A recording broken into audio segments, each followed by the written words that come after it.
There is a story older than scripture, older than prophets and older than temples, older than the prayers carved into stone walls, and older than the priests who carved them.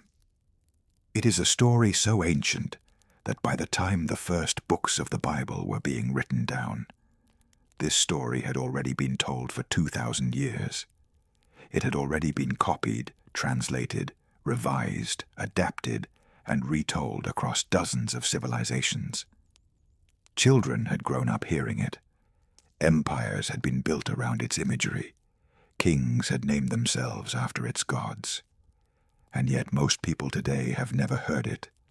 They know the version that came after, the version with a single God who spoke light into existence, who formed a man from the dust, who placed a garden at the center of the world and a serpent inside it. They know the version that begins with the words, "In the beginning." And most people assume that those words represent the beginning, not the beginning of one tradition, but the beginning of everything, the oldest human attempt to answer the question of where we came from. But the archaeological record tells a different story. It tells us that beneath the Bible, beneath its poetry and its laws and its genealogies and its visions, there is a deeper stratum, a layer of older material. Stories and characters and cosmological frameworks that the writers of Genesis knew, that they were in conversation with, that they drew from and sometimes deliberately pushed against. Stories that were circulating in the ancient Near East for so long before the Hebrew Scriptures, that by comparison, Genesis is almost modern. This is a documentary about those stories. It is about the world that existed before monotheism, before the Torah, before the Christian Old Testament, before the Islamic Quran. It is about the civilizations that first looked up at the night sky and asked the fundamental question that every human being eventually asks. Why is there something rather than nothing? Why is there a world? Why are we in it? What came before? These are not idle questions. They are the questions that define a civilization. The answers a culture gives to those questions shape everything. Their laws, their hierarchies, their sense of justice, their relationship to the natural world, their understanding of suffering and death. And the people of ancient Mesopotamia and ancient Egypt gave answers to those questions that were breathtaking in their scope and their detail and their strange, unsettling familiarity. Because when you read those answers, when you sit with the Sumerian creation hymns and the Babylonian epics and the Egyptian theological texts, you feel something uncanny. You recognize things, structures and images and moments that feel like echoes or like originals, depending on which direction you're listening from. A watery abyss from which the world is formed, a divine being who separates sky from earth, a flood sent to destroy humanity, a single righteous man who survives it, a garden, a tree, a moment of transgression that changes everything. These are not coincidences, they are inheritances. The ancient Near East was not a collection of isolated civilizations. It was a connected world. Merchants and diplomats and scribes and slaves and soldiers moved constantly between Mesopotamia and Egypt and Canaan and Anatolia. Ideas traveled with them. Stories traveled with them. Creation myths and flood narratives and hymns to the gods crossed borders the way trade goods did. Gradually, over centuries, adapted to each new context, translated into new languages, reconfigured for new theological purposes. The biblical writers were not writing in a vacuum. They were writing inside a conversation that had been going on for millennia. And to understand what they were saying, to truly understand it, You have to know the conversation. That is what this documentary is about. We are going to travel back. Not to the beginning of time. We don't have a time machine. But to the beginning of recorded human thought about the beginning of time. We are going to visit the oldest cities in the world, the temples where creation was reenacted in ritual, the clay tablets where scribes pressed wedge-shaped marks into wet earth to preserve stories that had been passed down for generations before writing even existed.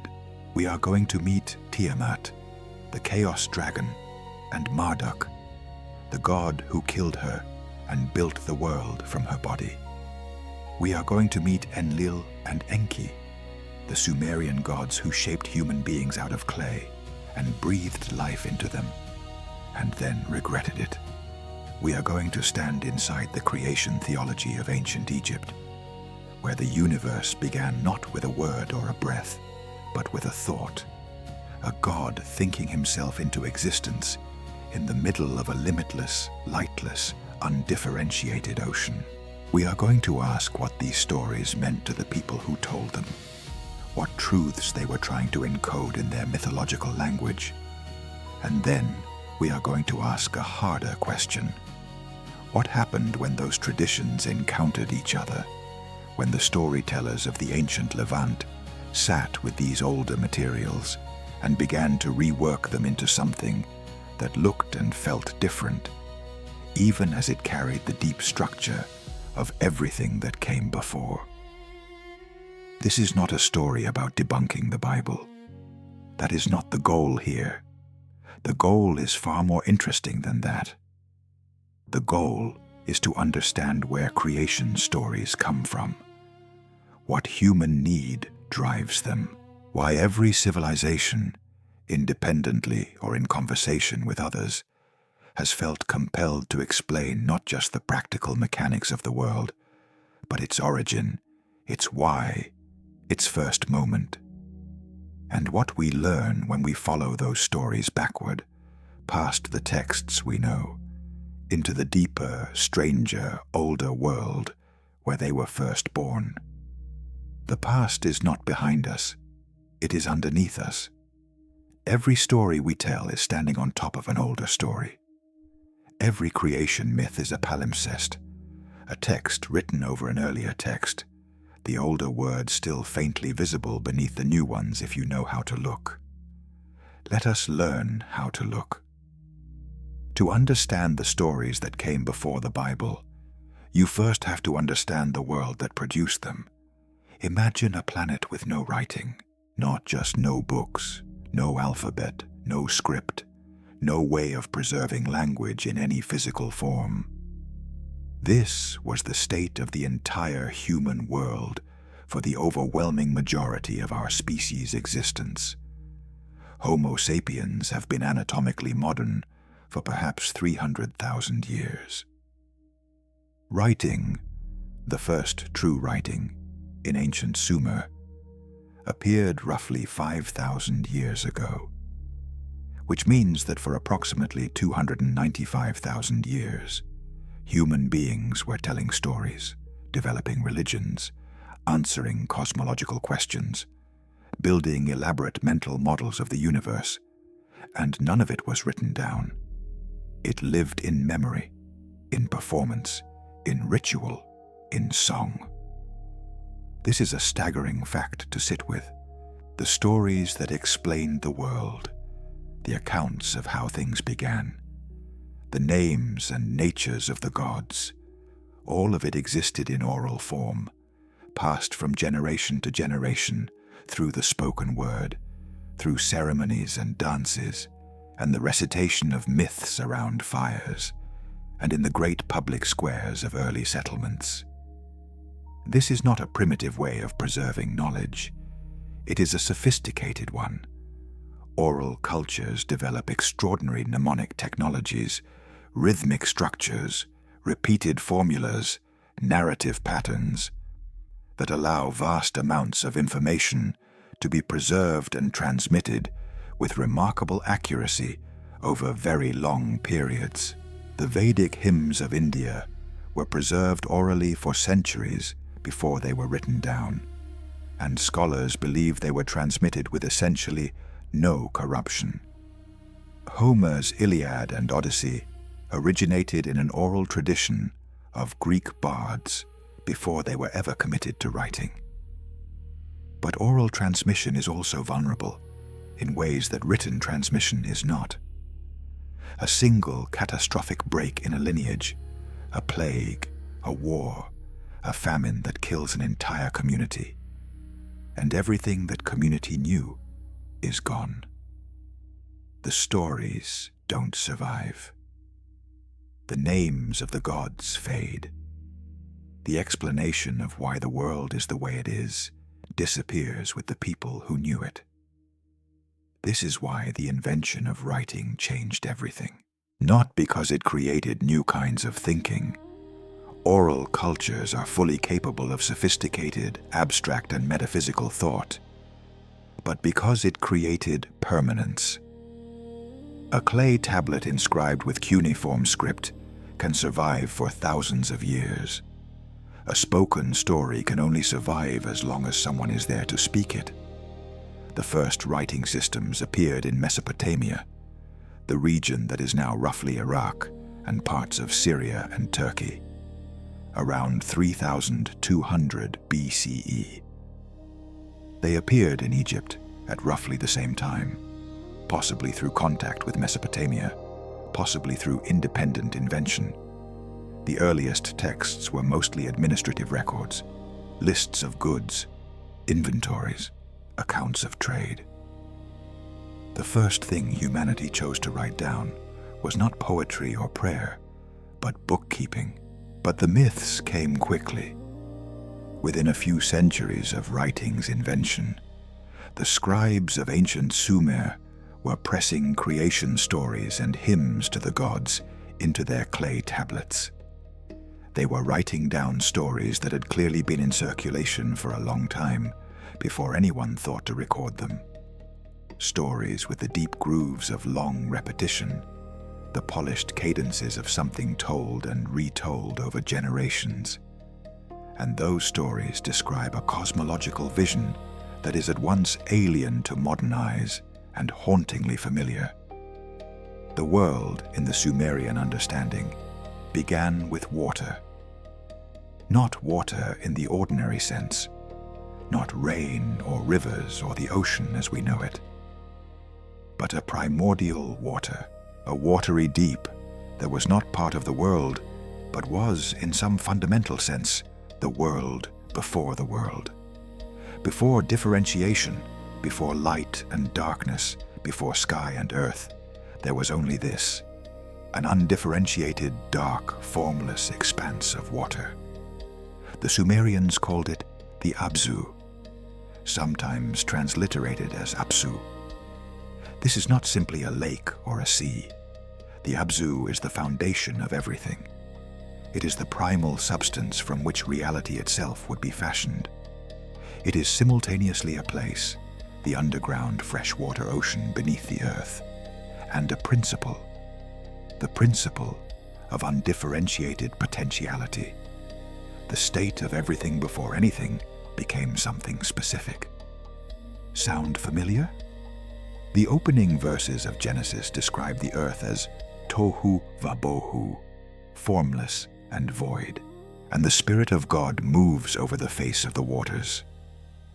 The Hebrew word for that primordial deep is tehom. Scholars have argued for more than a century about the relationship between Tehom and the Sumerian/Akkadian Tiamat, the chaos dragon, the primordial salt water. The linguistic relationship is not settled, but the conceptual relationship is difficult to deny. In both traditions, the world begins in water. In both traditions, creation is the act of bringing form and order to something that was without form and void. This is not a coincidence that requires complex explanation. It is what you would expect when two traditions have developed in the same cultural region, in conversation with each other, over a very long period of time. But let's not get ahead of ourselves. Before we can understand the relationship between the Sumerian and Babylonian creation myths and the Hebrew ones, we need to actually understand the Sumerian and Babylonian myths on their own terms. We need to visit the world where they were born. Let us go to Sumer. The civilization of Sumer is, in every meaningful sense, the cradle of recorded human thought.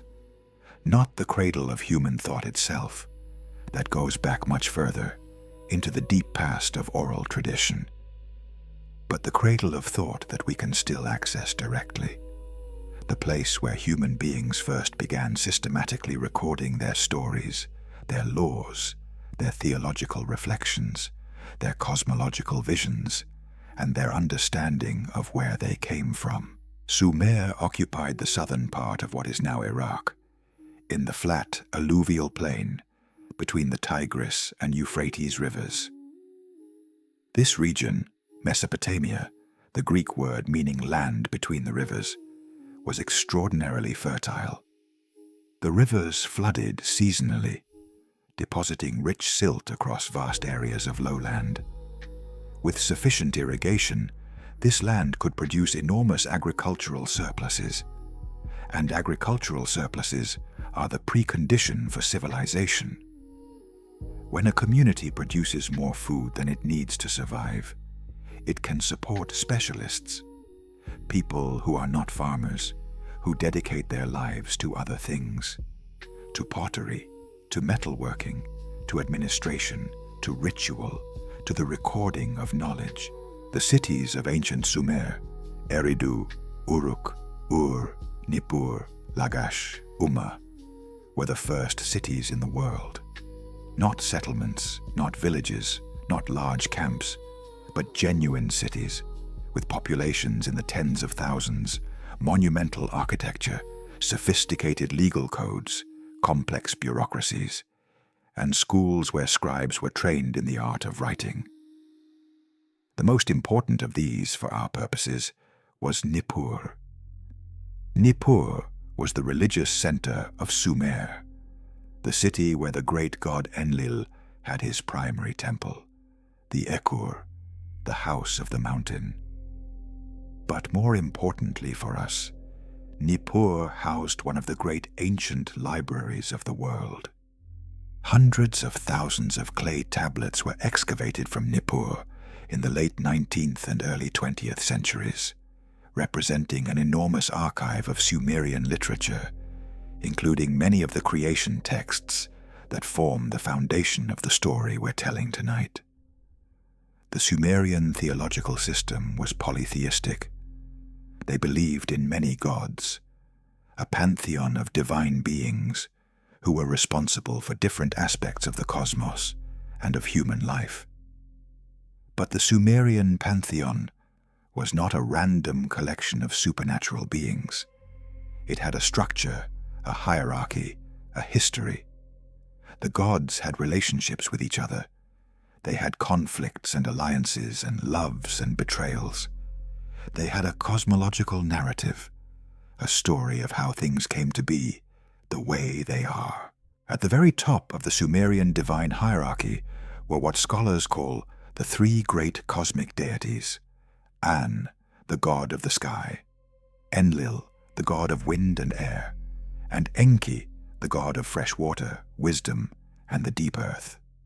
Below them were the great Anunnaki, the assembly of major gods, and then an almost countless host of lesser divine beings, responsible for everything from grain to illness to the movements of celestial bodies. But before all of them, before An and Enlil and Enki, before the sky and the earth were separated, before anything existed as a distinct thing, there was Namu. Namu is one of the most fascinating and underappreciated figures in the entire history of world religion. She is the Sumerian goddess of the primordial sea, and in the oldest Sumerian theological tradition, she is not simply one god among many. She is the one from whom everything else comes. She is the sea that gave birth to An and Kai, heaven and earth. And from the union of heaven and earth came Enlil, and from Enlil's breath and action came the separation of sky from ground and the creation of the world as we experience it. Namu is, in other words, the original being, the uncreated creator, the source from which all else flows. And here is something that deserves to be said clearly. Namu is a woman. The primordial principle of the universe in the oldest Sumerian theology is not male, it is female. The original creative force is feminine, a primordial sea goddess who generates the gods who generate the world. This is not a minor detail. It represents a fundamentally different way of understanding the universe's relationship to creation. In many of the oldest Mesopotamian traditions, creation is understood as generation, as birth, as the world coming forth from a divine feminine source, in the way that life comes forth from a mother. The universe is the child of a goddess. Existence is an act of birth, not an act of command. We will return to this theme repeatedly as we move through these older traditions, because it stands in sharp contrast to what eventually became the dominant theological model of the ancient Near East. A model in which a single male god creates the world through command, through speech, through pure will. That shift from a creative universe that is born to a created universe that is spoken into being is one of the most significant theological transformations in human history. And it did not happen all at once. It happened gradually, through centuries of theological development, political change, and the encounter between different cultural traditions. But we are getting ahead of ourselves again. Let us stay in Sumer and look at one of the most important creation texts the Sumerians left us. A myth known to scholars as Gilgamesh, Enkidu, and the Netherworld, which contains a brief but extraordinarily rich creation narrative. After heaven had been moved away from earth, after earth had been separated from heaven, after the name of man had been fixed, after An had carried off heaven, after Enlil had carried off earth, after Ereshkigal had been carried off into the great below. This is the language of a creation that happened through separation, through the act of taking apart what was once together. Heaven and earth were once a single thing, a unity, undifferentiated.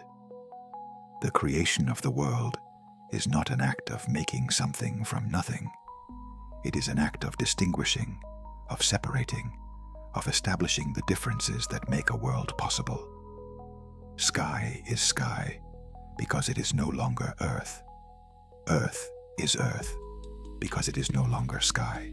This cosmological model, creation as separation, is one of the oldest and most widespread in human thought. It appears in Sumer, it appears in Egypt, it appears in the Vedic tradition of India, and it appears in Genesis, where on the second day of creation, God separates the waters above from the waters below, creating the firmament between them. The act of creation in Genesis is repeatedly an act of separation, of distinction, of drawing boundaries in an originally undifferentiated reality. This is another inheritance, a structural, deep pattern that flows through the creation traditions of the ancient Near East and leaves its mark in texts written centuries after the Sumerian originals. Now let us look at one of the most important Sumerian theological compositions, the creation of humanity. In the Sumerian myth, known as Enki and Ninmah, the god Enki, the great lord of wisdom and fresh water, faces a problem. The lesser gods, the Igigi, are complaining. They have been set to work digging the canals and dredging the rivers and doing the hard labor of maintaining the world's infrastructure. They are exhausted and angry. They want relief. And so Enki devises a solution. He will create a new kind of being, a being made of clay, animated by divine essence, designed specifically to perform the labor that the lesser gods find so burdensome. He will create a servant, a worker, a being that occupies the middle ground between the gods and the animals, neither fully divine nor fully animal, but something new, something that can think and plan and follow instructions, that can serve the purposes of the gods without requiring the gods to demean themselves through physical labor. This being, of course, is humanity. Enki, sleeping in the deep Abzu, is awakened by the complaints of the gods. His mother, Namu, the primordial sea goddess, the source of all, brings him the problem and suggests the solution. Take clay from the Abzu, she says, shape it, give it life. Make a substitute for the gods, a being that will bear the yoke. And Enki does, with his mother Namu, and with the goddess Ninmah, whose name means Great Queen, and who is both midwife and mother. The first human beings are fashioned from clay and brought to life. There are several things about this story that deserve careful attention. First, humanity is created to be a worker, not as the crown of creation, not as the beloved child of the gods, not as the being for whom the universe was made. Human beings in the Sumerian tradition are, at their origin, labor-saving devices. We were made because the gods didn't want to do their own digging. This is a remarkably unsentimental view of human origins. It is also, if you look at it from a certain angle, a curiously honest one. There is something almost darkly funny about it. The universe's most self-important species, the only beings who build philosophical systems to explain their own significance, turning out to have been invented because someone needed to dredge a canal. Second, humanity is made of clay. This is a detail that appears in Sumerian, Babylonian, Egyptian, and Hebrew creation traditions. The material from which human beings are fashioned is the earth itself, specifically the soft, workable, formable earth of river clay. We are made of the world. Our bodies are not something separate from the material universe. They are the material universe, shaped and animated. Third, the animating principle, the thing that makes clay into a living being, is divine. It is a portion of the divine essence, the divine blood, or the divine breath, infused into the material form. This is what separates humanity from the rest of the material world.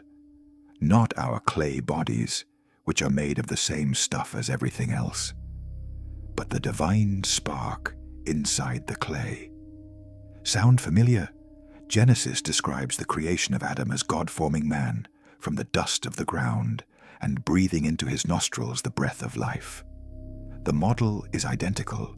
Material body plus divine animating principle equals human being. But there is a fourth detail in the Sumerian story that deserves the most attention of all, and it is the detail most often overlooked in popular discussions of these ancient texts. In Enki and Ninmah, after the first human beings are created, the two gods, Enki and Ninmah, begin a contest. They challenge each other to create more and more difficult beings, beings with various physical deficiencies or unusual characteristics, and then find a place for them in human society, a role that makes their difference meaningful rather than simply unfortunate. The barren woman, the being who cannot hold back urine, the being who cannot walk, the being whose gender is neither male nor female. Enki finds a place for all of them. He assigns them roles. He makes their existence purposeful. This is not a story about deficiency. It is a story about the completeness of the world, about the idea that every kind of being has a place, a function, a significance. It is an act of radical inclusion embedded in the very foundation of the creation narrative. And it speaks to a vision of humanity that is not uniform, not standardized, not produced from a single template, but diverse, varied, full of difference. This, too, is something that the later monotheistic traditions would wrestle with and sometimes lose.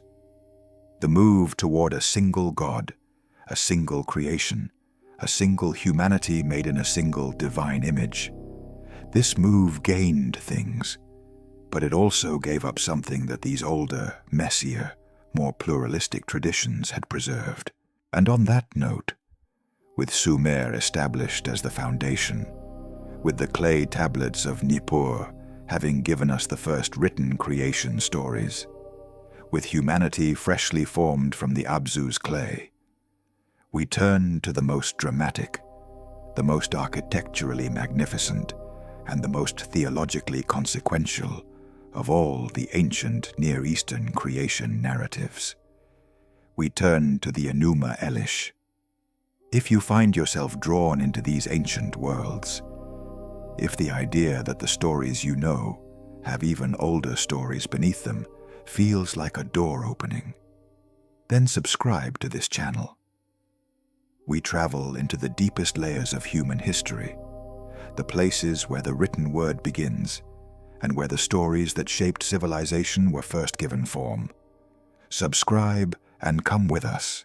Enuma Elish. These are the first two words of the most important creation text in the ancient Babylonian tradition. They are Akkadian words, Akkadian being the language of Babylon and Assyria, the great Semitic civilization that rose to dominance in Mesopotamia after the earlier Sumerian civilization had declined.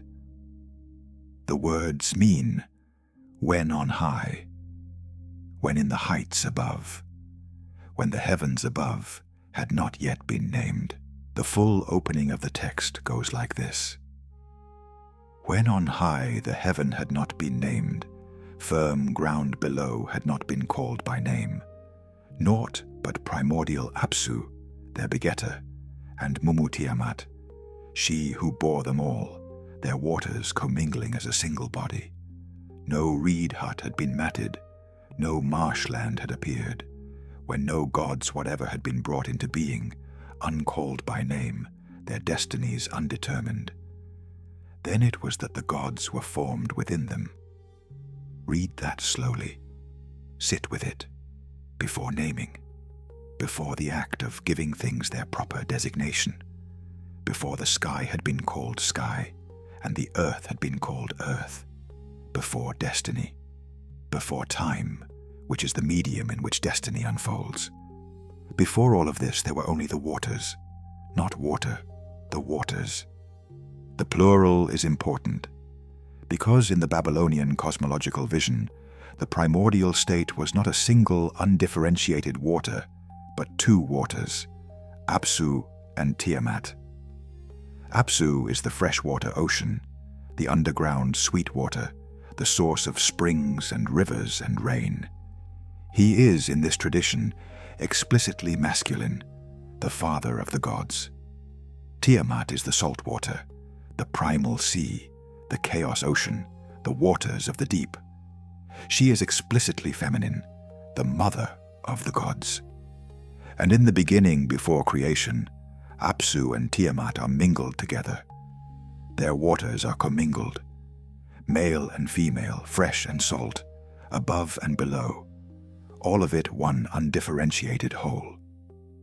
This is the original state of the universe in the Enuma Elish, not emptiness, not nothing, but a kind of everything at once, a plenum rather than a vacuum, a state of total completeness that has not yet become anything specific. Out of the commingling of Apsu and Tiamat, the first gods are born. Lahmu and Lahamu, a pair of divine siblings, primordial beings of uncertain nature. Then Anshar and Kishar, another pair, whose names mean all of heaven and all of earth, the great encircling horizons of the cosmos. And from Anshar comes Anu, the sky god, and from Anu comes Ea, the Babylonian name for the Sumerian Enki, the god of wisdom and the deep waters. The younger gods are vital, energetic, noisy. They dance and play and make so much commotion that they disturb the rest of the old primordial beings. Apsu, the father of the gods, cannot sleep. He is tormented by the activity of his own descendants. He goes to Tiamat and proposes a solution. Let us destroy them. Let us kill the younger gods and have our peace back. Tiamat is reluctant. She is not, at this point in the story, the monster she will become. She is a mother, and she does not want to destroy her children. But Apsu proceeds. He conspires with his advisor Mumu to move against the younger gods. He plans their destruction. And Ea, the wisest of the gods, perceives the plan. He uses his superior magical wisdom to place Apsu under a spell of deep sleep. Then he kills him. He takes Apsu's crown and mantle as his own. And in the body of the slain Apsu, in that primordial freshwater deep, he builds his dwelling, his sacred chamber. He lives inside the defeated chaos. This is remarkable. Ea doesn't flee from chaos. He inhabits it. He builds his home in the place where the primordial water used to flow freely, now stilled and controlled by his mastery. It is an image of civilization itself, not the elimination of the wild, but its domestication, its incorporation into ordered structure. In Ea's chamber, a son is born. His name is Marduk. Marduk is described in the Enuma Elish with a kind of breathless magnificence that makes clear from the first moment of his introduction that this is the hero, the champion, the theological centerpiece of the entire narrative. He is born with 4 eyes and 4 ears, so that nothing escapes his perception. Light radiates from his body. Fire blazes when he moves his lips. His very nature is lordliness and power. He is the son of Ea, but he is greater than his father. He is the sum of all the divine virtues that have come before him, concentrated and amplified. He is the god the entire narrative has been building toward. But the narrative is not finished building its conflict, because Tiamat, the primordial chaos mother, has now been pushed into action. After the death of Apsu, the other gods persuade Tiamat to seek vengeance. She, who had been reluctant to harm her children, is now convinced to raise an army against them. She creates monsters, serpents, dragons, horned creatures, demon storms, rabid dogs, scorpion men. She creates 11 terrible beings to fight for her, and she elevates a god named Kingu to be her champion, binding the tablet of destinies to his chest, the great cosmic document that contains the fates of all things, the source of legitimate cosmic authority. Kingu, armed with the tablet of destinies, leads Tiamat's forces. The older primordial powers, the forces of chaos and undifferentiation, are mobilizing against the younger gods, against the world of order and form and civilization. This is the central conflict of the Enuma Elish, not good versus evil, not human versus divine, but order versus chaos, form versus formlessness. The world as it is, differentiated, structured, lawful, versus the world as it was before, undifferentiated, fluid, without boundaries. The gods of the younger generation are terrified. Anu goes to face Tiamat and returns unable to speak. Ea goes and retreats in fear. One after another, the gods find themselves unable to confront the Chaos Dragon. And then Marduk steps forward. He will face Tiamat, but he has conditions. If he wins, if he defeats the Chaos Mother and rescues the gods, then he will be king of the gods. His word will be supreme among them. His authority will be unchallenged. He will hold the tablet of destinies, and the fate of all things will be in his hands. The gods agree. They grant Marduk kingship. They test him by having him speak a word that destroys a constellation and then speak again to restore it. His word has power, divine creative power. He is not merely a warrior. He is a god-king whose speech shapes reality. Then Marduk goes to war. The battle between Marduk and Tiamat is one of the great dramatic set pieces of ancient literature. He comes against her in his storm chariot, armed with a net given to him by Anu, with winds as his weapons, the south wind, the north wind, the east wind, the west wind, the evil wind, the whirlwind, the tempest. 7 winds. He sets them against Tiamat. She opens her mouth to swallow him. He drives the evil wind into her open mouth, filling her with a pressure she cannot contain. And then he drives his lance into her belly and splits her in two. She is killed. The Chaos Dragon, the primordial mother, the original water of the universe, is split apart. And from her body, Marduk builds the world. He takes one half of Tiamat's body and stretches it across the sky to form the heavens. He takes the other half and stretches it beneath to form the earth. He uses her eyes to create the sources of the Tigris and Euphrates rivers. He stations her tail in the sky as the Milky Way. Her breasts become mountains. Her spit becomes clouds and rain. This is the world. This is where we live. We live inside the body of a defeated Chaos Dragon, a world constructed from the remains of primordial formlessness, an ordered cosmos shaped from the raw material of what existed before order. Think about that image. The world is not made from nothing. It is made from something, from Tiamat, from chaos. The raw material of creation is not nothing. It is everything at once, undifferentiated and untamed, the mother ocean of all possibility. Creation, in this tradition, is an act of differentiation, of taking the all at once and making it into the one thing at a time, of imposing structure and boundary and name on what was previously without structure, without boundary, without name. Marduk then turns to cosmological organization. He appoints stars and constellations to their stations. He establishes the calendar, the months, the seasons, the movements of the moon. He builds Babylon, Babilu, gate of the gods, as the great city at the center of the ordered world. He builds Esagila, the great temple, the place where the gods will dwell. And then he addresses the problem that the Sumerian myths also addressed, the labor of the gods. Marduk goes to Ea and proposes creating humanity. But notice something crucial.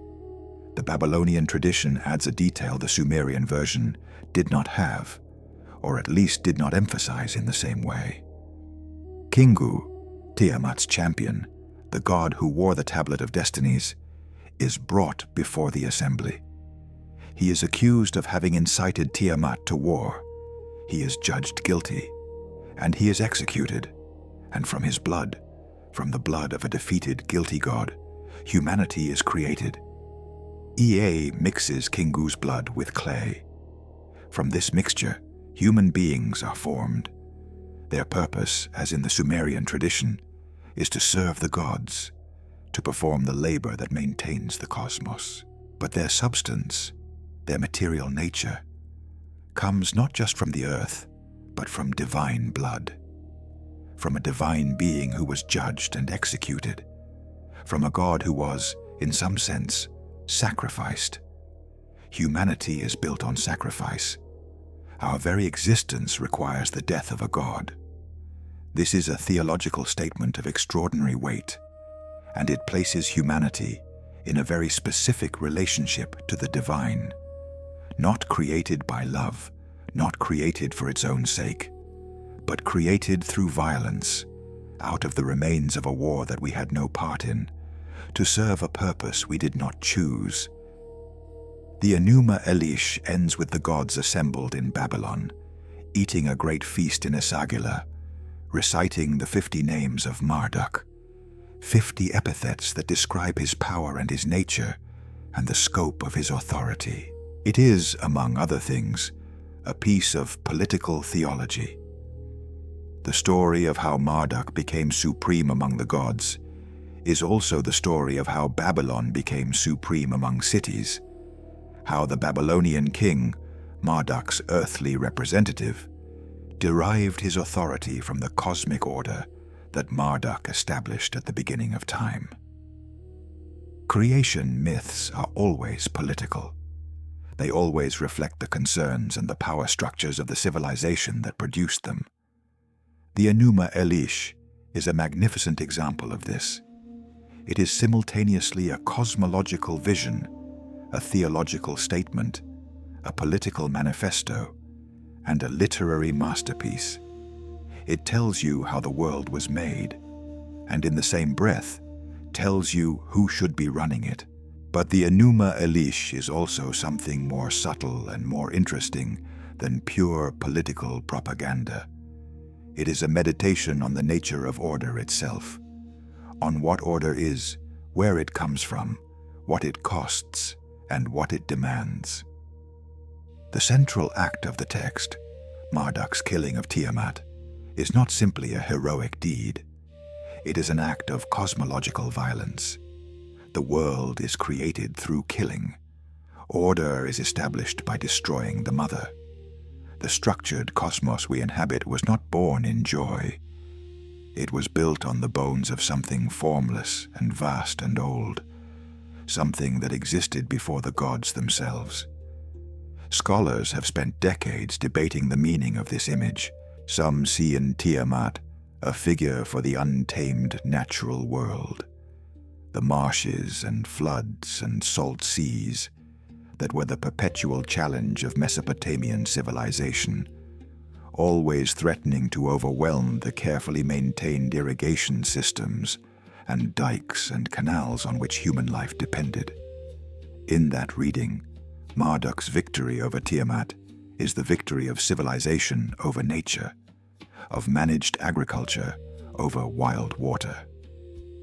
Others read Tiamat's role in the narrative with greater sympathy. She is, after all, the mother, the original, the one from whom everything came. And she is killed. Not because she is evil, but because she is dangerous to the new order. Because the world cannot be what it needs to be if she remains as she is. Because differentiation, naming, structure, the prerequisites of civilization, cannot exist alongside the primordial, undifferentiated, all at once that she represents. There is something here about the nature of creation itself that goes beyond Babylonian politics. Every act of creation destroys something. Every act of making a world, of making anything, forecloses other possibilities. The world that is made at the expense of the worlds that could have been but weren't. Tiamat is not only chaos, she is possibility. She is the infinite potential of the undifferentiated. And Marduk's great deed, the founding act of the ordered cosmos, is the irreversible sacrifice of infinite possibility for the sake of one actual world. This is why the Enuma Elish, read carefully, is not a simple celebration of order over chaos. It is a tragedy as much as a triumph. Tiamat deserves something more than she gets.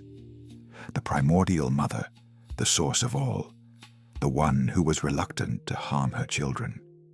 She ends as architectural material, her body stretched across the sky and the earth, the substance from which the world is constructed. She is incorporated into the world she is defeated by. She is literally everywhere. You cannot stand on the earth or look up at the sky without standing on or looking at Tiamat. Perhaps that is the Babylonian theologians' way of honoring what they could not save. She is gone as a being. She is everywhere as the world. And now, let us look at a remarkable scene in the Enuma Elish that has received too little attention in popular accounts, but which represents one of the most sophisticated pieces of political thought in the ancient world. The moment when Marduk is tested before the battle. The gods, having accepted Marduk's terms and granted him kingship, decide to verify whether he deserves the authority he has been given. They place a garment in the center of the assembly and tell him to use his word to destroy it and then restore it. Marduk speaks. The garment disappears. He speaks again. The garment reappears, intact. His word creates and destroys. His word operates on reality directly. He is not simply a warrior who can win fights. He is a being whose speech has ontological power, the power to change what is and is not, the power to bring things into being and take them out of it. This test scene is the Enuma Elish's answer to a deep question: what makes a king legitimate? In Babylonian political theology, the answer is not military power alone, not noble birth alone, not divine parentage alone.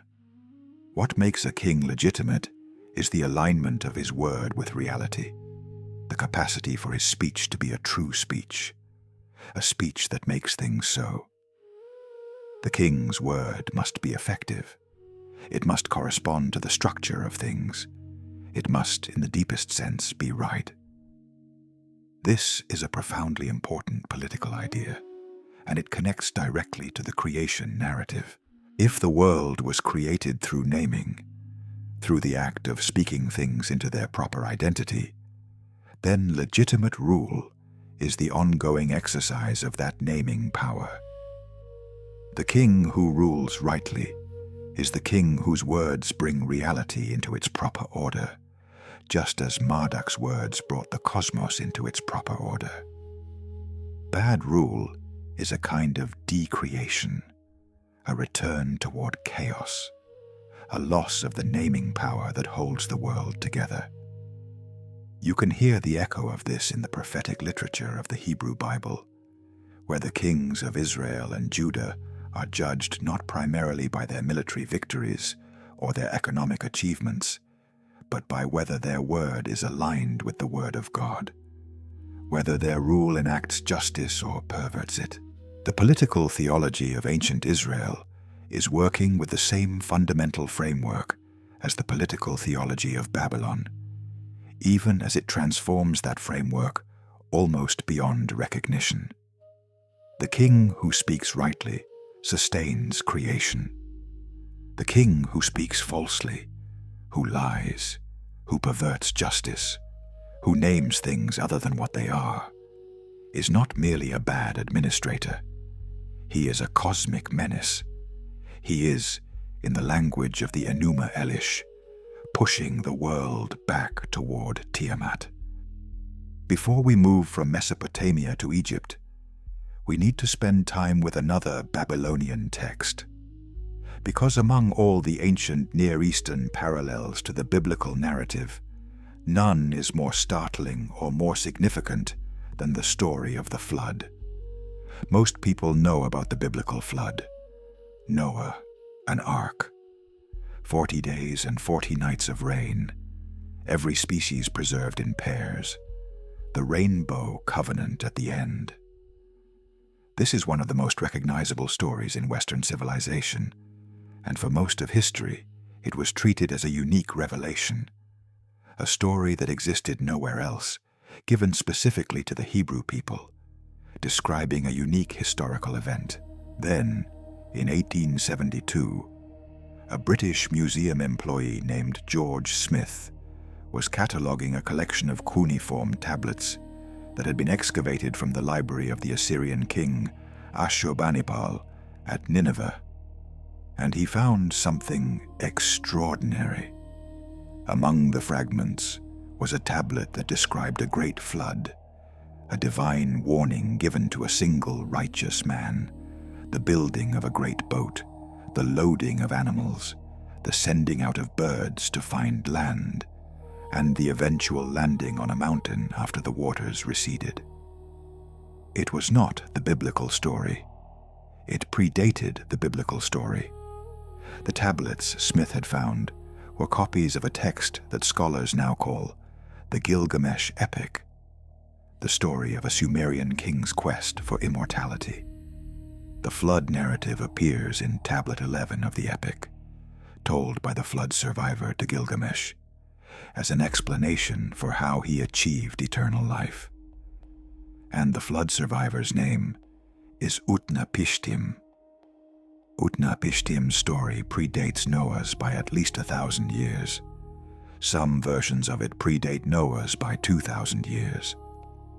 But the Gilgamesh flood narrative is itself a borrowing. It draws on an even older text, the Atrahasis epic, which is perhaps the most complete Babylonian version of the flood story, and which also contains, in its opening sections, one of the most important creation narratives in ancient Mesopotamian literature. The Atrahasis epic opens in the time before the creation of humanity, in the era when the gods alone populate the cosmos, and when the lesser gods, the Igigi, are performing all the labor of the world. As we saw in the Sumerian Enki and Ninmah myth, the gods dig the canals and dredge the riverbeds and do all the hard work of keeping the cosmic infrastructure running. And they are miserable. For 40 years they labor. For 40 doubled years they carry the workload. Then, in an act that is almost poignant in its mundane humanity, they put down their tools. They go on strike. They go to the house of the great god Enlil in the middle of the night and set it on fire. Enlil wakes up, panicked, and summons the divine assembly. What is happening? Who is responsible for this outrage? The Igigi gods confess. We could not bear the work, they say. It was too heavy. The labor was excessive. We could not breathe under the weight of it. And so the Council of Gods deliberates and arrives at the same solution that the Sumerian myth arrived at. They will create a substitute worker, a lesser being who will take on the labor of the Igigi, humanity. In the Atrahasis version, the god Belet Ili, a mother goddess, creates humanity from clay mixed with the flesh and blood of a slain god. Again, humanity is born from divine sacrifice. Our existence requires the death of someone else. We are created not from love or from joy, but from necessity and from violence. And from the beginning, humanity carries within itself the trace of that violence. The spirit of the slain god, Geshtu-i, whose name means ear or intelligence, lives on inside the clay that forms our bodies. We think with the thoughts of a dead god. Our intelligence is an inheritance from a sacrifice. The newly created humans take on the labor. They maintain the world. They serve the gods. The Igigi are released from their burden. For a time, everything is in balance. But then humanity does what humanity apparently does best. It multiplies. The Atrahasis epic describes the growth of the human population with a kind of horror. People multiply and multiply and multiply. Their noise, the din of their activity, Their voices, their footsteps, the racket of their civilization rises upward and disturbs the gods. Enlil, the great god of wind and air, cannot sleep. His solution is devastating. He sends plagues.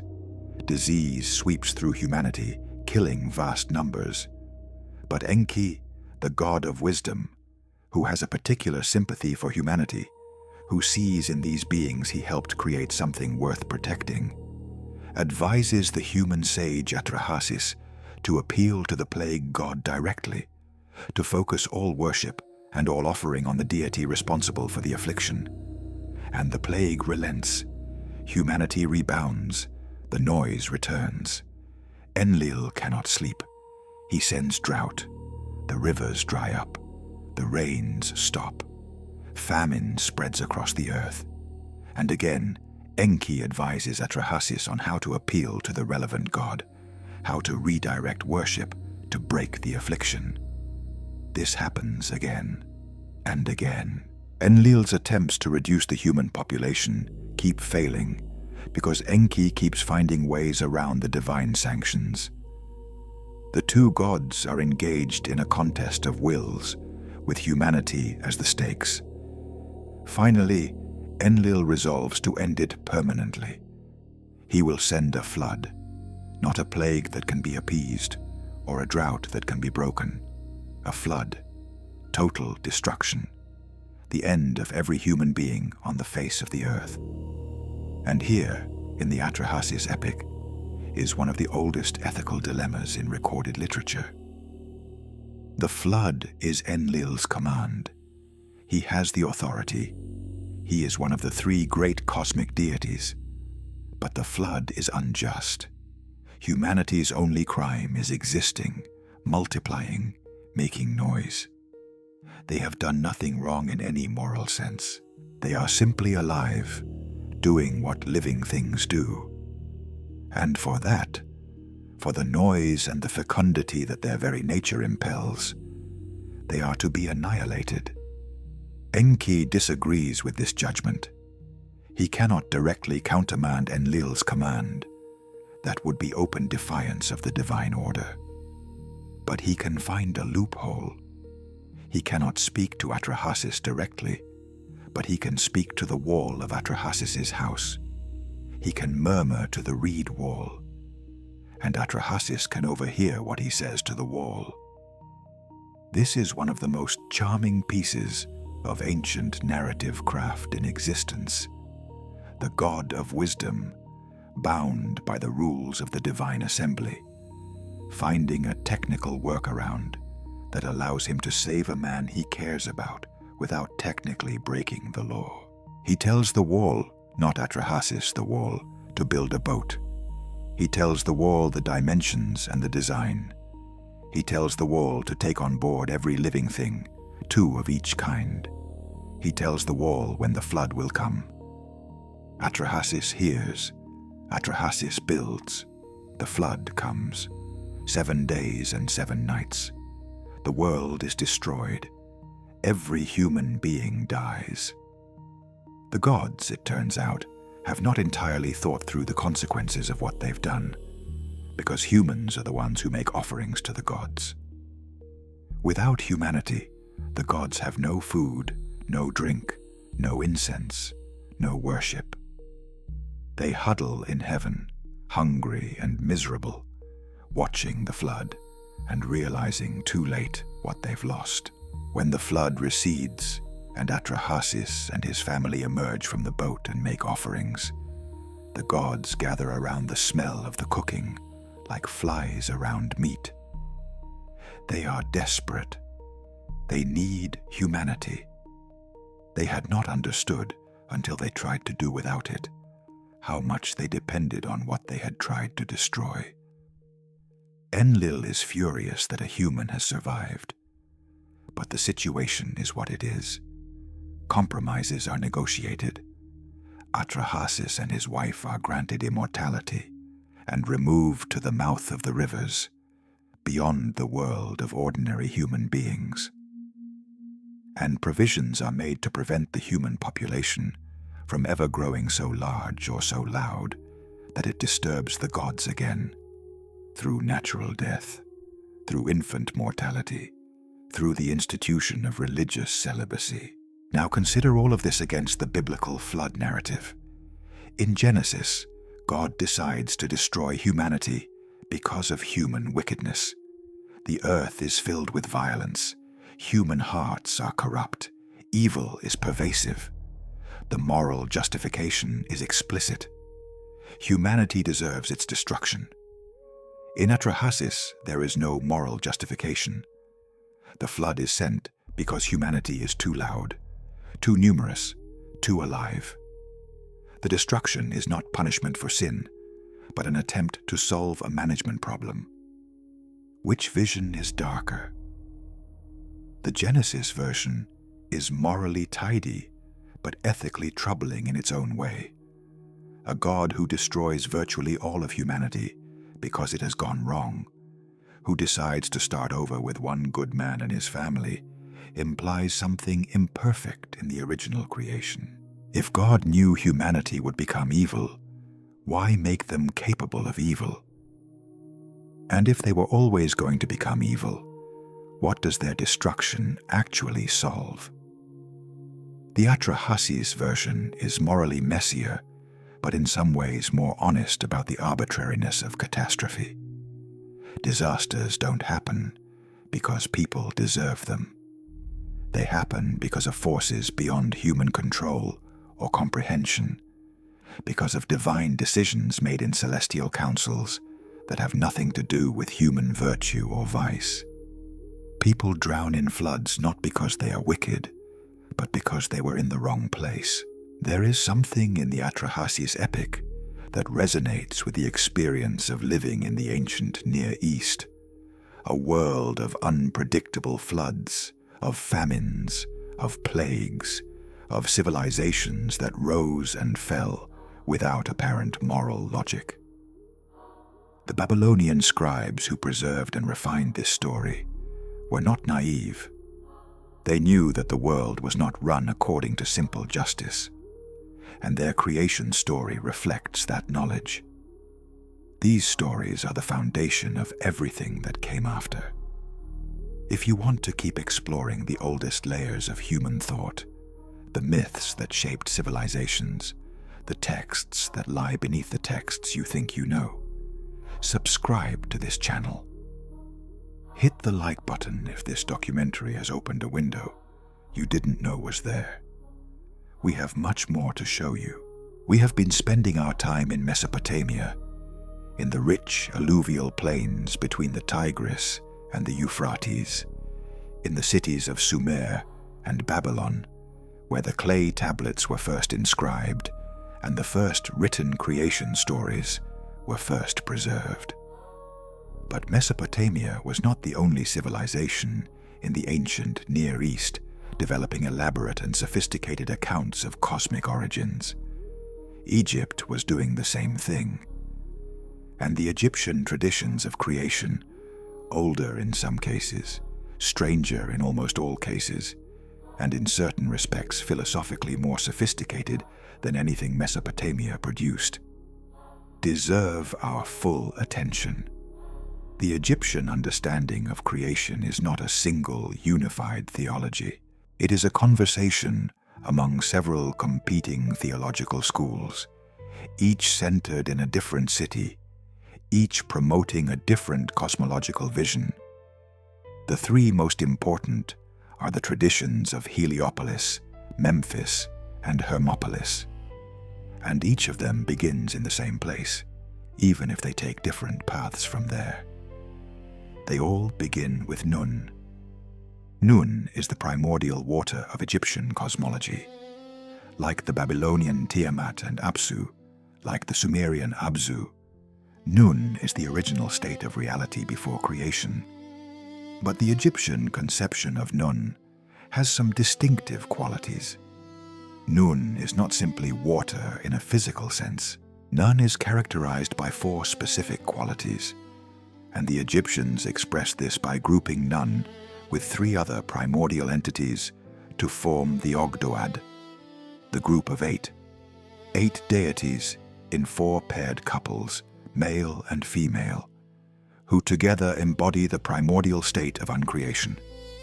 The 4 qualities of Nun expressed in these divine pairs are water itself, Nun and Naunet, limitlessness, He and Hauhet, darkness, Kek and Kauket, and hiddenness or inertness, Amun and Amonet. Together, these 8 deities represent the primordial state as the ancient Egyptians understood it, an infinite, dark, hidden, formless, and completely undifferentiated expanse of water. Not empty, not nothing, but everything at once, the total potential of reality before it becomes anything specific. And then something happens.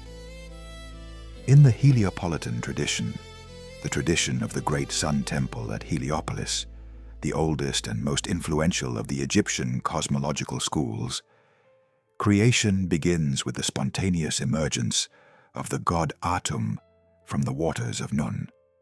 Atum's name is related to the Egyptian verb tem, meaning to complete or to finish, but also to not be. He is both the complete and the incomplete.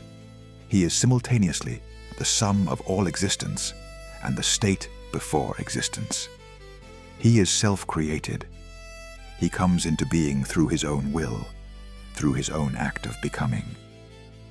How does Atum emerge from Nun? He does not wait to be created. He is not born of another divine being. He simply becomes. He wills himself into existence, rising from the primordial water as the primeval mound, the first solid ground, the first place where anything stands above the undifferentiated deep. This is the most ancient religious image in Egypt. The primeval mound, the first piece of solid ground to emerge from the receding floodwaters. Every Egyptian temple was understood, at a deep level, as a recreation of the primeval mound. The innermost sanctuary of every temple, where the divine statue stood in its shrine, was the primeval mound, the first solid thing, the axis around which the world was organized. Atum stands on the primeval mound, alone in the void, and from his aloneness, he creates. The Heliopolitan texts describe this creation with a frankness that later traditions would find embarrassing. Atum masturbates, and from his self-pleasure, the first 2 divine beings are born. Shu, the god of air, and Tefnut, the goddess of moisture. In some versions, Atum sneezes or spits, and from these acts, Shu and Tefnut are produced. The image, a solitary god, generating the first divine pair from his own body, is one of the oldest creation motifs in human religious thought. It appears here in its most literal form, and it encodes a profound theological insight. The act of creation is the act of differentiation from an original unity. Atum is everything at once. Shu and Tefnut are the first distinction, the first separation into complementary opposites, air and moisture, dry and wet, the conditions that make life possible. But there is a dimension of Atum's creation that deserves more attention than it usually receives, particularly in the ancient Egyptian funerary texts, known as the coffin texts, magical and cosmological texts written on the inner walls of coffins during the Middle Kingdom period, roughly 2100 to 1700 BCE. These texts preserve some of the oldest first-person divine speech in the ancient world, including statements attributed to Atum himself about what it was like to exist as the sole being before creation began. In one of the most extraordinary passages in the entire corpus of ancient Egyptian religious literature, Atum speaks about the primordial state in words that stop a reader cold. He describes being alone in Nun, alone in that infinite, dark, limitless water, before anything else existed. He describes the condition of being everything at once, without having become anything in particular. And he describes this condition not as a paradise of undifferentiated wholeness, but as something like floating, drifting, inert, without direction or purpose or shape. Creation, in Atom's account, is not something done to the void from the outside. It is something that happens within the void itself. It is the moment when the infinite potential of everything at once decides, through an act of pure, inexplicable will, to become something specific. The primordial water does not create Atom from outside. Atom emerges from within it. He is the universe waking up inside itself. This image, the universe awakening within itself, becoming conscious of itself, differentiating itself from the inside, is in some ways the most philosophically daring of all the ancient creation models. It is not a God who creates the world from outside. It is the world creating itself. Reality becoming self-aware. The universe deciding, for reasons that cannot be articulated, to be something rather than everything at once. The coffin texts also preserve a remarkable dialogue between Atum and Shu, in which Atum describes what the world will eventually return to. He tells his son that there will come a time, after the world has run its full course, when it will return to the primordial state. Everything will dissolve back into none. All the gods will cease to be distinct. Everything will become once again that infinite dark water. Everything at once, the original state, the primordial plenum. This is a cyclical cosmology. The world has a beginning, Atum emerging from none, and the world will have an end, everything returning to none. But the end is not destruction in any absolute sense. It is a return to the original, a completion of the cycle, the universe inhaling after a long, long exhalation. This idea that creation has a cycle, that the cosmos moves between differentiation and undifferentiation, between the world and the chaos from which the world came, runs through many of the oldest cosmological systems. It appears in Hindu cosmology as the cycles of Brahma's days and nights, each cycle lasting billions of years, each ending in dissolution back into the unmanifest. It appears in fragments of pre-Socratic Greek philosophy, in the idea of a primordial fire that becomes the world and then returns to fire. It appears quietly in certain strands of biblical thought.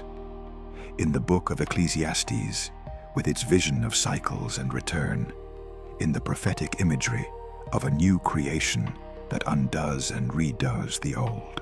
The Egyptian tradition, in this as in so much else, was not a simple system.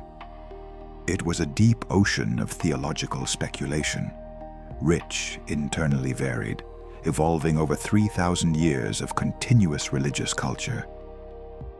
To reduce it to a single creation myth is to miss the vast majority of what it was. From Shu and Tefnut come Geb and Nut, earth and sky. And the creation of Geb and Nut is where we encounter the Egyptian version of a cosmological image we've already seen in Sumer, the separation of heaven and earth.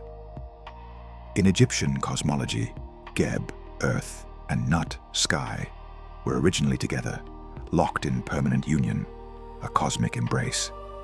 Shu, the god of air, reaches up and separates them. He lifts Nut above Geb, placing himself, air itself, between them. Sky and earth are pulled apart by air, and from their separation, the space in which the world exists is created. This is an extraordinarily beautiful image. The world is the gap between sky and earth. The world is the space that air creates when it separates what was joined. We live in the breath between heaven and ground. From Geb and Nut come the next generation of gods, Osiris, Isis, Set, and Nephthys. And with their arrival, the Egyptian cosmological narrative transitions from pure cosmology into mythological narrative, into the great divine drama that shaped all of Egyptian civilization. The story of Osiris and his murder, of Isis and her search, of Horus and his rightful inheritance. But we are not going there tonight. Tonight, we are focused on creation, and there is a second Egyptian creation tradition that we must visit, one that represents perhaps the single most philosophically remarkable development in all of ancient Near Eastern religion: the Memphite theology. Memphis was the capital of unified Egypt, the great administrative center, and the theological school of Memphis, centered in the temple of the craftsman god Ptah, developed a creation theology that is, by any measure, extraordinary. In the Memphite tradition, Ptah creates through thought and through word. He conceives of things in his heart, the Egyptian understanding of the heart as the seat of intellect and will, not emotion. And then he names them, speaks them, and they come into existence. Creation is not masturbation or ejaculation or sneezing. It is cognition followed by speech. The universe is thought into existence and then spoken into being. This idea that divine speech creates reality, that the word of a god has the power to make things actual, is one that will sound very familiar to anyone who has read the opening of Genesis. In the beginning, God said, "Let there be light," and there was light. And Genesis continues in exactly this pattern: creation through divine utterance, God speaking each element of the world into existence. The parallels between the Memphite theology and the creation theology of Genesis are among the most striking in the entire ancient Near Eastern record. And they are not accidental. Egypt and the ancient Levant, the region that would become Israel, were in intimate and continuous contact throughout the second and first millennia BCE. Egyptian cultural, linguistic, and religious influence on ancient Israelite thought was profound and pervasive. But the Memphite theology offers something that even Genesis does not quite reach. In the Memphite text, Ptah's creation through speech is understood as fundamentally different from Atum's creation through physical generation. What Ptah does is not generate. It is not a bodily process. What Ptah does is think and name and speak. The world comes into being through cognition, and the text goes further. The word that creates is not simply a sound. It is an act of will and understanding working together. Ptah does not simply say random words and have things appear. He conceives a thing in his heart. He understands what he wants to create, grasps its essential nature, and then he speaks its name. The name gives the thing its existence. To name something is to call it into being. This is, philosophically speaking, a profoundly sophisticated idea. It anticipates by several thousand years the philosophical tradition in ancient Greece that would develop around the concept of logos, the rational principle that structures reality, the divine reason through which the world is ordered. When the author of the Gospel of John wrote, "In the beginning was the Word, and the Word was with God, and the Word was God," the author was drawing on a tradition that stretched back through Greek philosophy and Alexandrian Jewish theology all the way to the limestone stele in the Memphis temple, where Ptah's creative theology was first written down. The Memphite theology was not written down in its surviving form until relatively late. It appears on a stele from the reign of the pharaoh Shabaka in the 8th century BCE. But Shabaka's stele records this text as a copy of an older document, a worm-eaten papyrus that the scribes had to painstakingly reconstruct. The theology itself is much older. Scholars place its origins in the Old Kingdom period, roughly 2700 to 2200 BCE, which would make it more than 4,000 years old.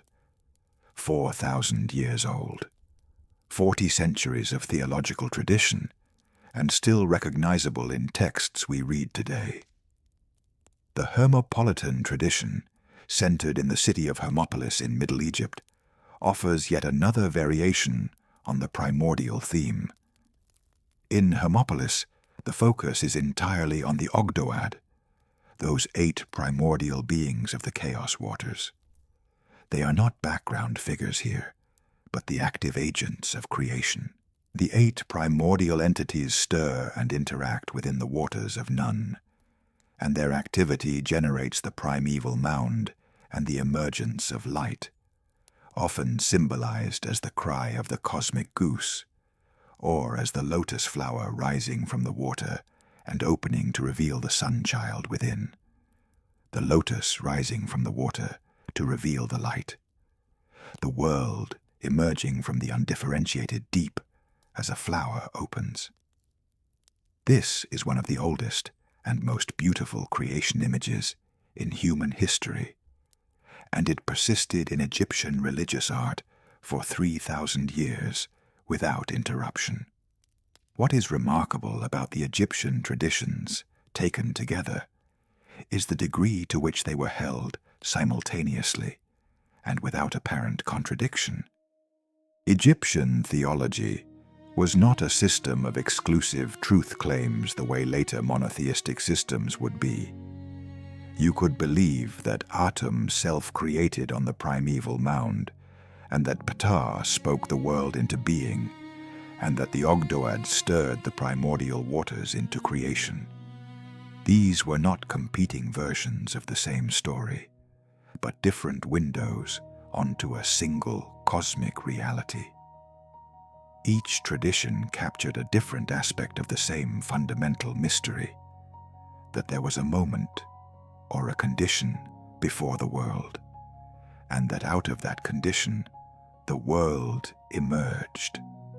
You're watching a story that most history books don't tell. The real prehistory of the creation narratives that shaped Western civilization. The Sumerian, the Babylonian, the Egyptian layers that lie beneath the familiar texts. If this kind of deep history matters to you, subscribe to this channel and share this documentary with someone who would want to know. The past is deeper than most people realize. We have traveled far. We have been in Sumer, watching the first scribes press creation stories into wet clay. We have been in Babylon, following Marduk as he slew the Chaos Dragon and built the world from her body. We have been in Egypt, standing in the silence before Atum emerged from Nun, and watching Ptah speak the world into existence from the fullness of his divine thought. We have read the Atrahasis epic and recognized, with a slight shock of recognition, the flood story we thought we knew. Now it is time to ask the question that this whole journey has been building toward. How did these stories become Genesis? It is not a simple question. The history of ancient Near Eastern religion and the composition of the Hebrew Bible is one of the most complex, contested, and fascinating fields in all of historical scholarship. We can only sketch the major lines here, but even a sketch reveals something important. The ancient Israelites did not emerge from nowhere. They were a Semitic people, closely related, linguistically and culturally, to the Babylonians and the Assyrians and the Canaanites and the Arameans. They spoke a language, Hebrew, that belonged to the same family as Akkadian, the language of Babylon. They lived in a region, the southern Levant, roughly the modern territory of Israel, Palestine, Jordan, and Lebanon, that was surrounded by, influenced by, and repeatedly conquered by the great Mesopotamian and Egyptian empires. The Egyptians controlled Canaan for large portions of the second millennium BCE. Egyptian cultural influence was pervasive throughout the region. The Assyrians conquered the northern kingdom of Israel in 722 BCE and deported large portions of the population. The Babylonians destroyed Jerusalem in 586 BCE, demolished Solomon's temple, and carried the leading families of Judah into exile in Babylon. That Babylonian exile is, for the history of biblical composition, a crucial moment. Many scholars believe that it was during or shortly after the Babylonian exile that significant portions of the Pentateuch, the first 5 books of the Hebrew Bible, were given their definitive form. And in Babylon, the exiled Judahite scribes were surrounded by Babylonian religious culture. They lived in the city where the Enuma Elish was recited publicly during the New Year festival, Akitu. They heard Marduk's praises sung in the streets. They had access, almost certainly, to the great literary traditions of the civilization that had conquered them, and they were writing creation stories. When you read the first chapter of Genesis with this context in mind, it changes in subtle but significant ways. Genesis 1 is a magnificent piece of theological writing. Its structure is elegant and deliberate. 6 days of creation, each day introducing a new element, building toward the Sabbath rest on the 7th day. The language is formal and stately. The creation proceeds through divine speech. God said, and it was so. Everything is ordered, deliberate, purposeful. There is no violence. There is no chaos dragon to be slain. There is no primordial conflict. There is only the serene, sovereign word of a single deity, speaking an ordered cosmos into existence. This is not simply a creation story. It is a polemic. It is a deliberate, sophisticated theological argument made against a specific background, the background of Babylonian cosmology and the Enuma Elish.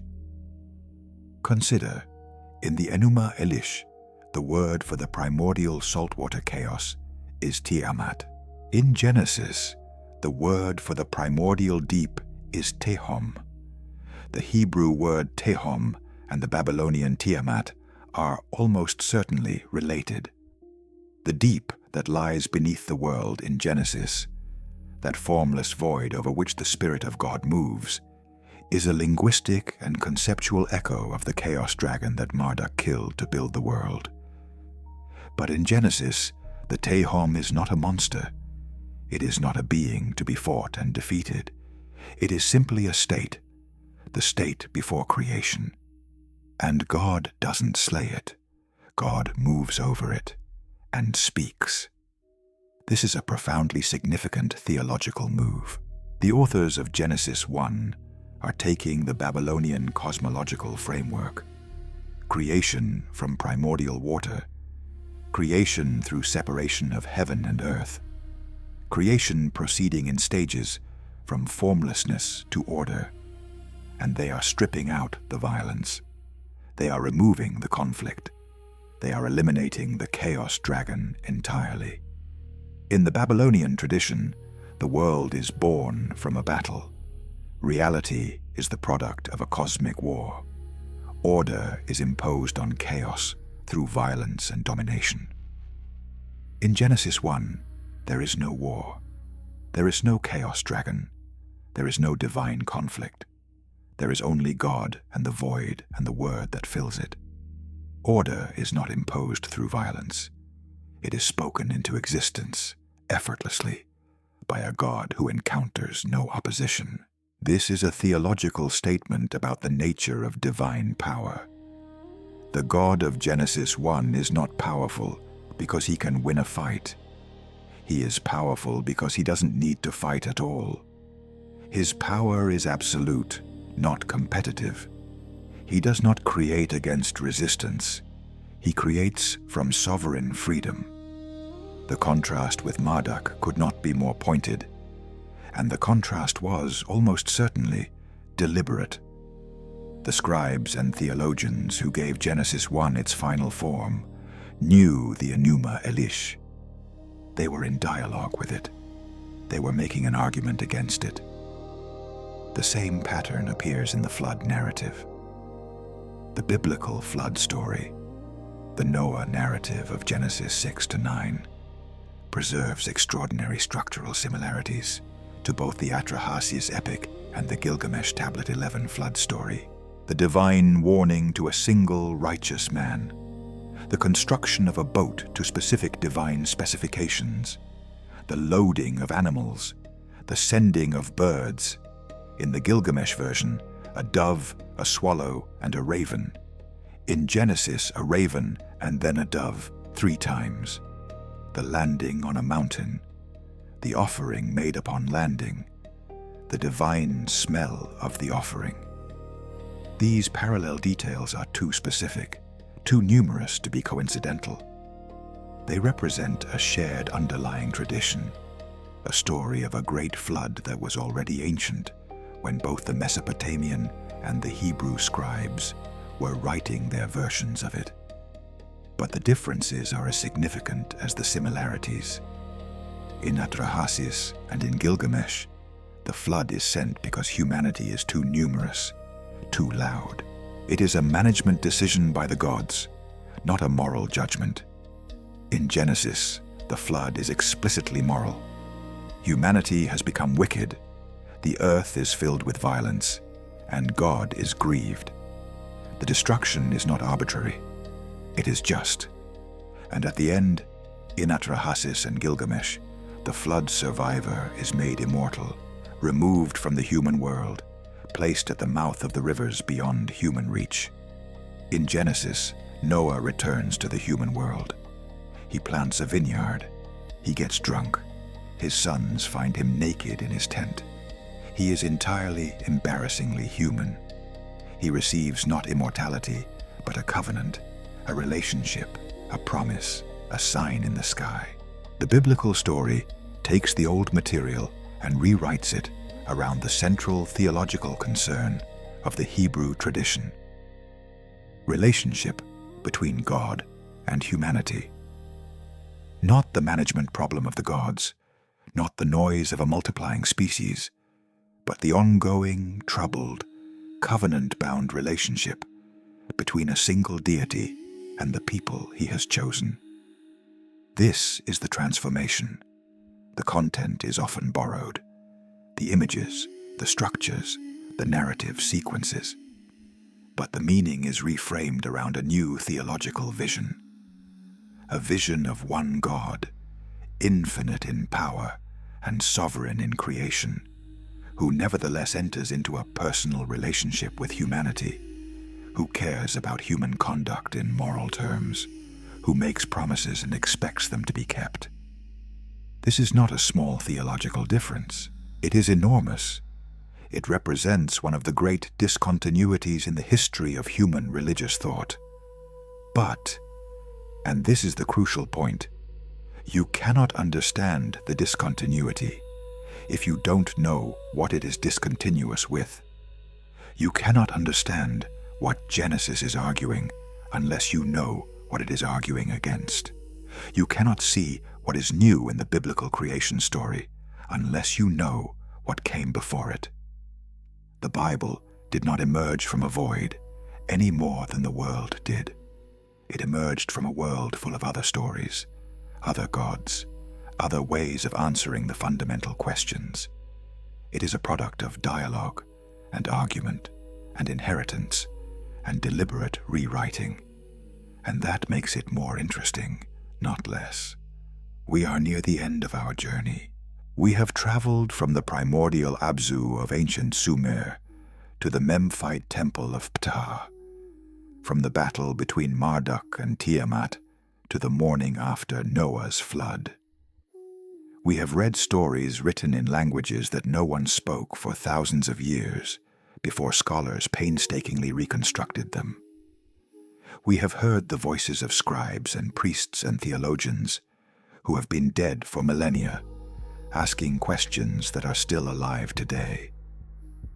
And now I want to pull back and ask, what does all of this mean?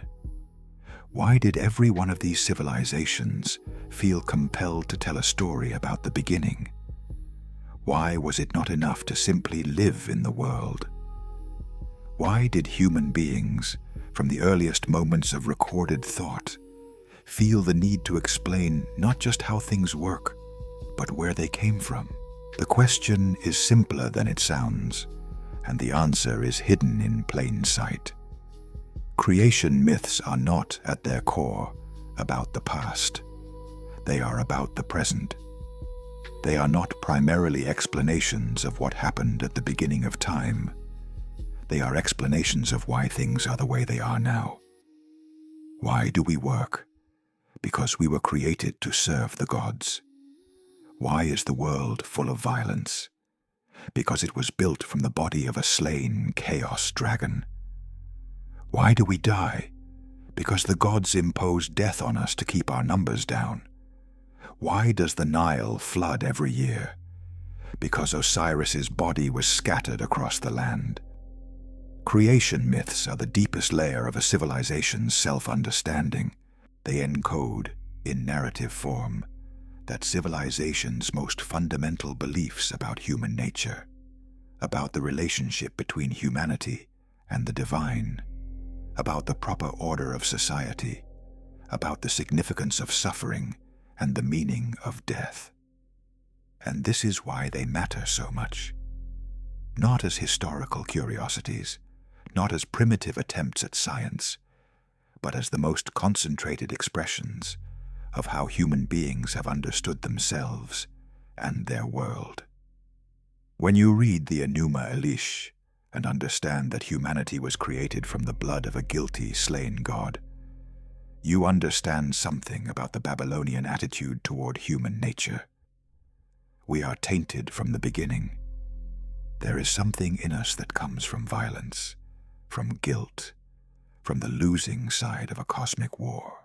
The darkness in human nature is not an accident or a fall.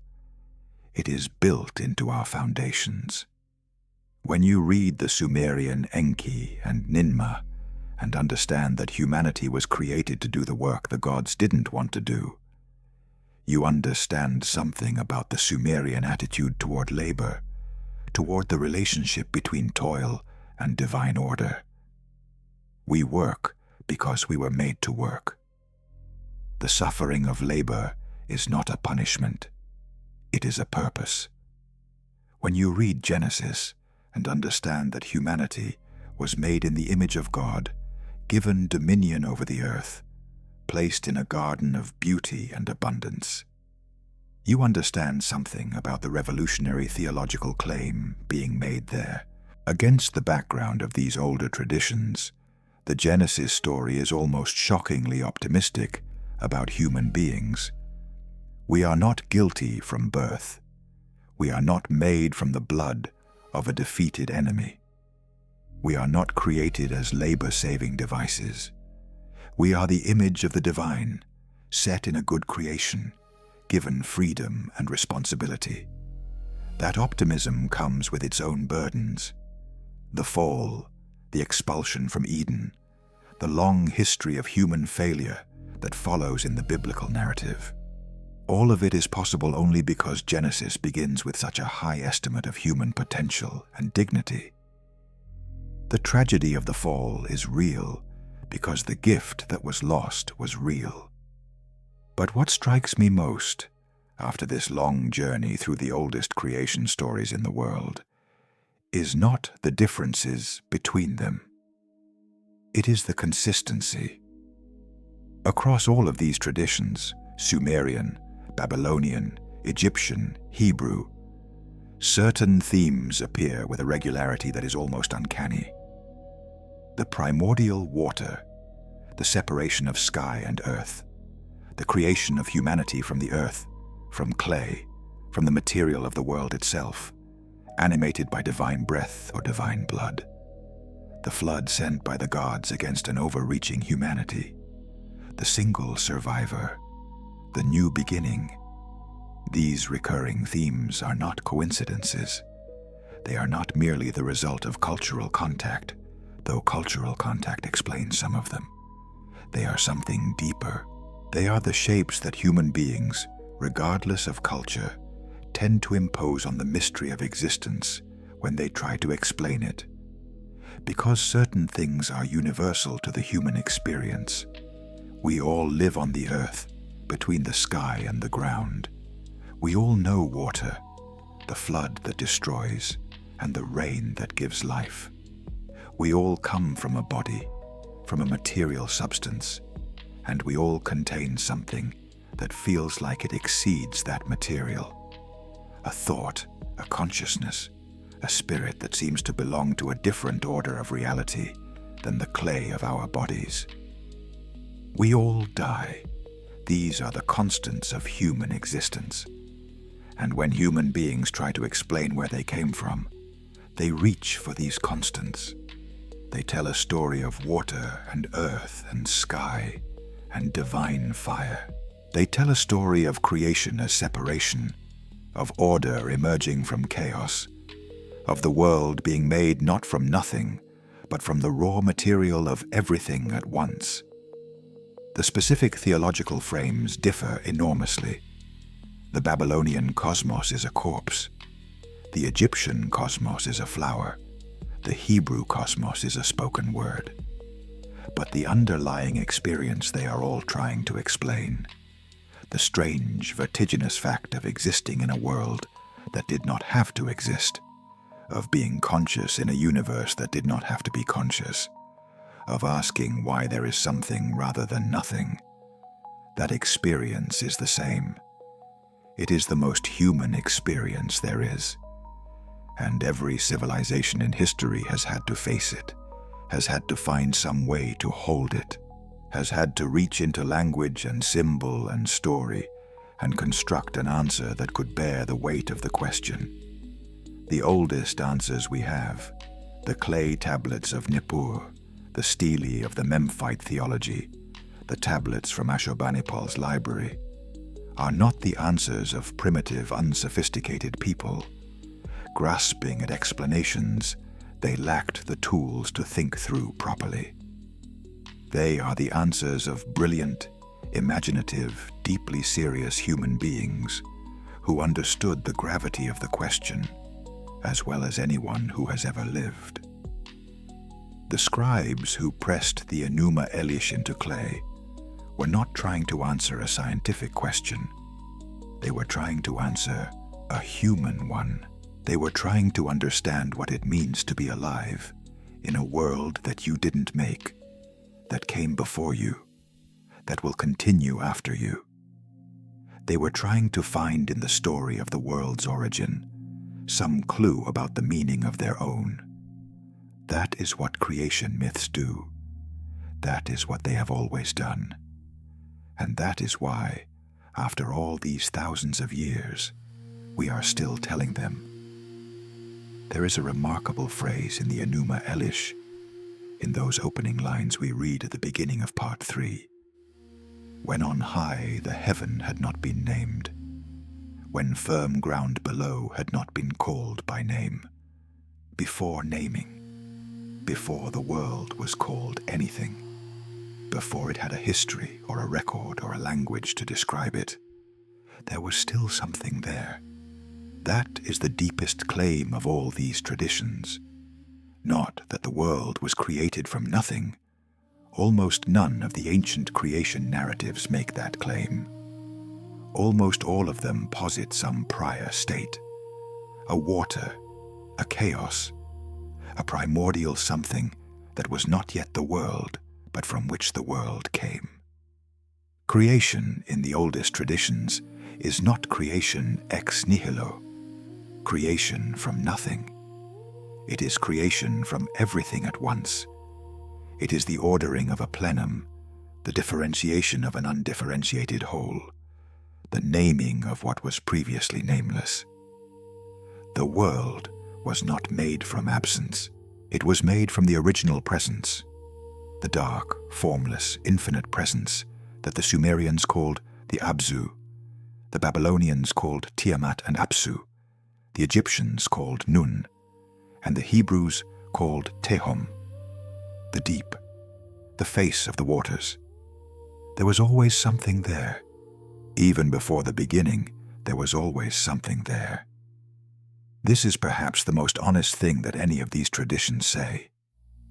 The question of why there is something rather than nothing, the hardest question in philosophy and science, is answered in all these ancient traditions with a shrug of mythological humility.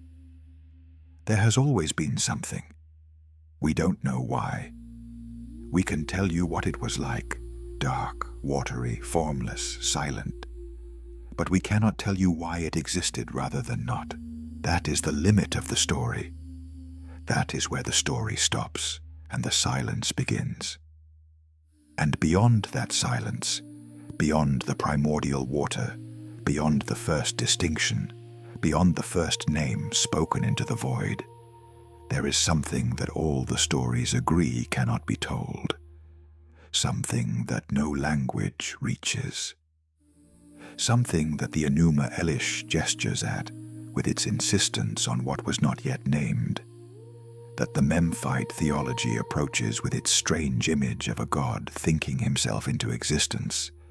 That Genesis reaches toward with its majestic simplicity. In the beginning. Not before the beginning. Not the before of the beginning. Just in the beginning. As if that is where the story starts. As if that is where language starts. As if everything before the beginning is real but unspeakable. Present somehow in the deep structure of the story. In the primordial water that the spirit moves over. But not itself the subject of any sentence. Before the Bible, there were other stories. Before those stories, there were oral traditions stretching back into a past we can no longer reach. Before those traditions, there was the question itself, the wordless, urgent, entirely human question, asked by the first person who ever looked at the world and wondered how it got here. That question is still being asked. It has never been fully answered. Every creation story in the history of the world is a partial answer, a brave attempt to say something intelligible about what may be finally unintelligible, the originating mystery, the first cause, the ground before the ground. We could spend another 100 documentaries following the threads that spread out from the traditions we've explored tonight. We could follow the creation theology of ancient Ugarit, where the Canaanite god El presides over a divine assembly that looks remarkably like the Babylonian one, and where the storm god Baal, like Marduk, defeats a sea monster of watery chaos and establishes order over the primordial deep. We could follow the creation narratives of ancient Persia, where the Zoroastrian tradition developed an entirely different solution to the problem of cosmic order and chaos, one that posited two primordial divine principles, the good Ahura Mazda and the destructive Angra Mainyu, locked in a cosmic struggle that will last the entire span of created time. We could follow the Greek traditions, Hesiod's Theogony, with its account of how chaos gave birth to Gaia and Eros, how Gaia and Uranus produced the Titans, how Zeus eventually overthrew the old divine order and established the world we know.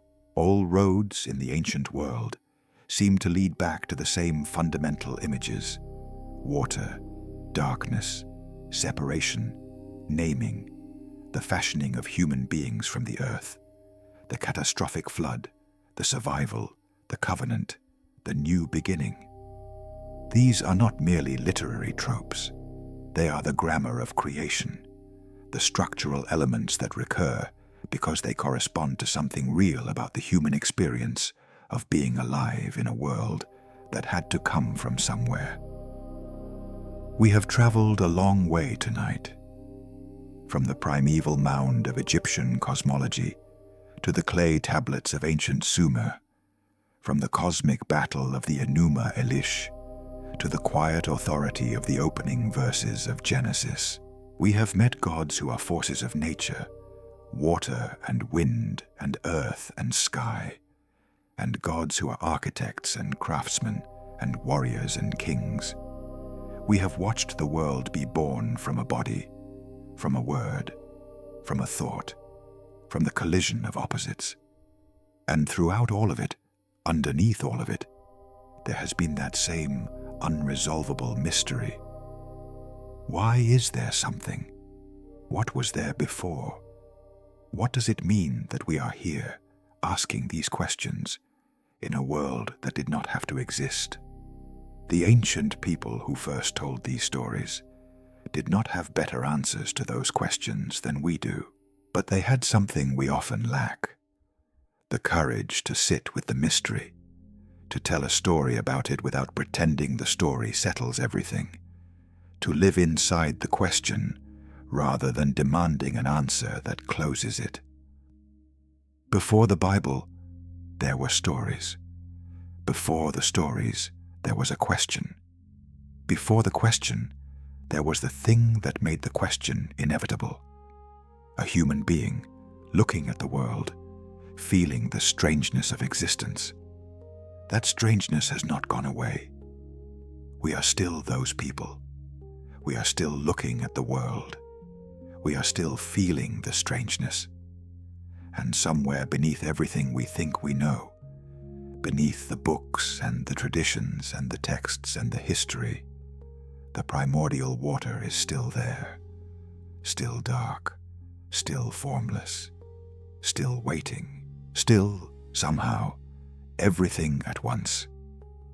These stories belong to all of us, not because we share a single ancestry or a single faith, but because we share the question. We are all the descendants of the people who first looked at the darkness and the waters and the silence and asked, where did all of this come from? Every civilization that has ever existed has stood in that same darkness. Every culture that has ever survived has found some way to answer that question, or to live honorably with its unanswerable depth. The stories we have told tonight are among the oldest attempts to do both.